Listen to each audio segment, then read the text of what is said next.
hands together for a brilliant young funny lady now, Mama Duck.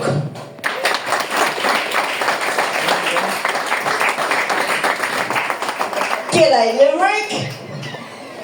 G'day. G'day, yeah. G'day. That's all right. I'm not doing a shit accent. I am, in point of fact, an Australian. Yeah. But they let me become an Irish citizen about a month ago. Yeah. Turns out you're not as full as you thought you were. Don't panic. You're still exporting quicker than you're importing. There's about 15,000 of us were made citizens just in Kerry a couple of months ago. But I think there's more Irish than that just sitting in the suburb of Cottesloe in Perth, like drinking Chardonnay and congratulating themselves on the weather. So people ask me, how'd you get to Ireland? How'd you get to Ireland? Thank you for asking, Limerick. I'll tell you. I married an Irishman for my sins. Yeah. It wasn't much of an achievement, I have to admit, because I met him in 2009 in Perth. So at that precise moment in Perth in 2009, there were about 30,000 Irish boys because it all fled the Celtic Tiger crash, and they all had J1 visas, and they were out in Australia chasing the mining dollar and chasing Australian women to marry and have their anchor babies. So when I first met my husband, I said, "Oh, are you hanging around for like the second year visa? Are you out here long? Are you going back?" And he said, "I'm never going back." No. My last summer was 63 consecutive days of rain. I'm never going back. I'm here to stay.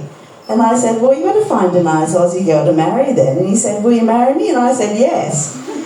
So here I am in the rain, in Limerick, because he was Irish and he was just spinning me a yarn. So when he met me, I was actually working in a sex shop. Now that's going to pique the interest of the Germans, I know, because I actually have this, I've had this saying for the last 30 years of my life, and it's like the difference between what I call daisy sex and engineer sex, okay? Now the term daisy sex came into my vocabulary because I had a friend who went on a work convention, and while she was on the work convention in the hotel, she met a lovely German fellow and they hooked up.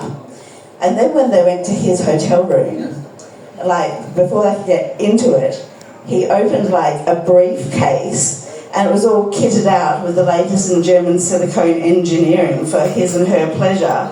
And it's there were sex toys, there were everything, there were whips, in his very neatly organised German briefcase.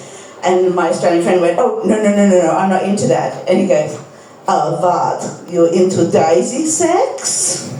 Meaning she wasn't hardcore enough if you want to lie back among the daisies and look into each other's eyes. But I call the other kind of sex with the toys and things, I call that engineer sex. Are you an engineer, sir? Are you? I'm just when the sex shop,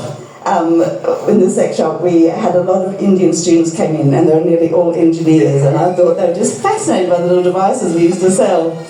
So I was working in the sex shop when I met my husband. I'm not sure what it was that first attracted him to me. If it was between, I was standing flanked by the giant rubber fist and the life-size rubber casting of John Holmes's Willie.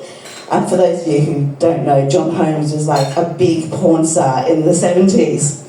But my husband that I met in the sex shop, he's actually my second husband. My first husband died of autoerotic asphyxiation. Yeah, he was always highly strung, the wanker. Yeah, but since he met his demise in such an embarrassing way, shall we say, sex and death seems to follow me around in my life, particularly, as I said, when I ended up working in the sex shop. Now, when I worked in the sex shop, there were two shops. The one I worked in had a sex shop with a rank of porn booths, and beyond the porn booths was a peep show. And our sister shop was a few blocks away in the inner city, and it also had a porn theatre in it, a big cinema in which men in like old raincoats would go and sit down and watch life-size porn in the darkness, in the very sticky carpet. And of course, in being in a sex shop, there was always something amusing to talk about because you get all kinds of characters. And so we would text with the workmates between one shop and the other, all the the goings on of every pervert in the daily life. This was our amusement. And one day I got a text from my friend who worked in the sex shop where there was a porn cinema. And he said, someone has just died in the porn cinema. And I immediately said, zipped or unzipped? And he said, unzipped. I'm like, oh my goodness, that is embarrassing.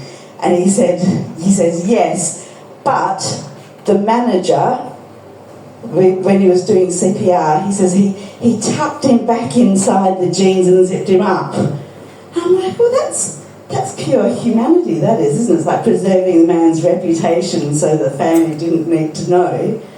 And my friend said, oh, no, that wasn't it. And I said, well, what was it? He said, well, he was doing CPR, like mouth-to-mouth resuscitation. So in like mouth-to-mouth resuscitation, you give the breath and then you look down over the chest to see if it's rising. Every time he looked that way, he was confronted by the now dead Willie looking back at him, so which is why he poked it back in and zipped it up.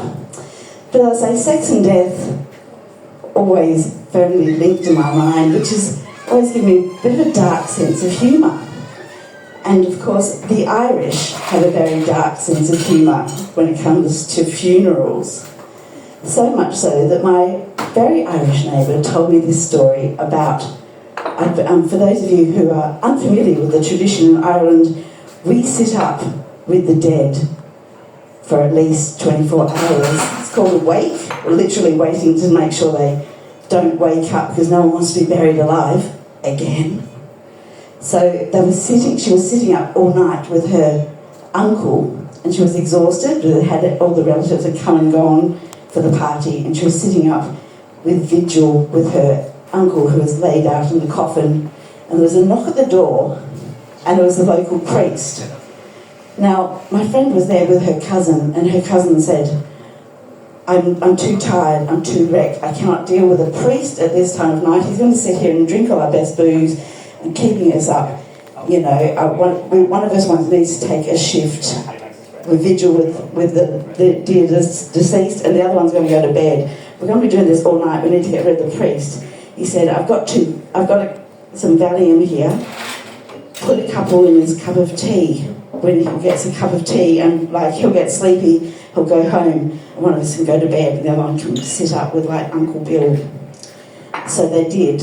They were so wrecked with grief and brandy and stuff, they put a couple of Valium in the priest's cup of tea. The priest got yawny, started getting sleepy, he drove away. The next morning, my friend opened the door, and her cousin that had suggested this was standing at the door, and he said, oh my God, have you heard? Father Murphy has crashed into a tree and he's died. They think he fell asleep at the wheel. My friend was absolutely distraught, and then her cousin just started laughing and laughing and laughing, and turned out the priest was fine. He was just pranking her. Only in Ireland can the thought of a dead priest be the source of humour. But as I say, death and humour is very closely linked together because it's life-affirming. Now, when my first husband passed away, he really did pass away. It happened when I was a young woman. I was only 30, and I was pregnant with my 5th child. Now, a week after the funeral, I got a message from the crematorium. I had to go and pick up my husband's cremains. As I said, I was pregnant. I had 4 other kids. The youngest was 2. Now, obviously, I thought that this is a situation that no one should ever be in, and not one that I thought I'd be in. But I went to my dad and I said, can you please look after my toddler? for a couple of hours. I had to go and pick up my husband. And my dad looked at me, and I looked at him, and he realised that the overwhelming nature of my widowhood was looming ahead of me. And he realised I was about to become overcome with grief and hysteria as the full significance of what had happened to me sunk in. So my dad looked deep, deep into my eyes, and he said, "Don't let him drive." Limerick, you've been fabulous. I've been Mama Duck. Thank you, Mama Duck.